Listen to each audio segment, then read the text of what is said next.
আসসালামু আলাইকুম গাইস। তো দেখেন কি অবস্থা, কত বড় বড় হাঁস, ডিম পাড়া হাঁস, ডিম পাড়ার মতন বয়স হয়ে গেছে। দেখেন কুকুরে কি করছে। আমি 10-15 মিনিটের জন্য আমি একটু দোকানে গেছিলাম বাইরে, ওদেরকে সকালবেলা খাইতে দিয়ে দেখেন কি করছে, কি এদেরকে পুরো খেয়ে ফেলছে। চারটা হাঁস, আমার 4টা হাঁস ধরে খেয়ে ফেলছে কুকুরে। আমার শখের কোনো জিনিসই থাকে না,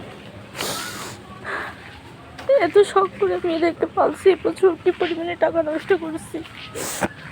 আমার সব হাঁস এর আগেও খাইছে বেশ কয়েকটা, এই 4টা বেশ বড় হয়ে গেছে, আর একটা ছোট আছে, একটু অসুস্থ, তার জন্য আমি এটাকে আটকে রেখে গেছিলাম। ওদেরকে আমি মাত্র খাওয়াইছি, ওষুধ মিলাই খাওয়াইছি যাতে সুস্থ থাকে।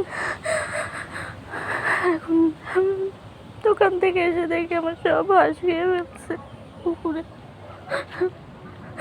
শখের কোনো জিনিসই আসলে থাকে না, মাঠ ভরা হাঁস, অথচ আমার বাড়ির ভিতর থেকে পুকুরে আমার সব হাঁসগুলো খেয়ে ফেললো।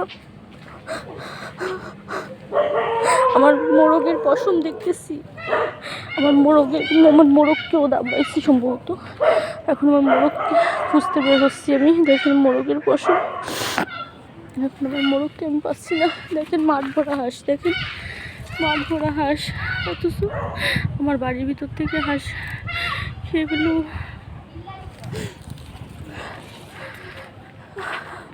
তো কষ্ট লাগতেছে আমার।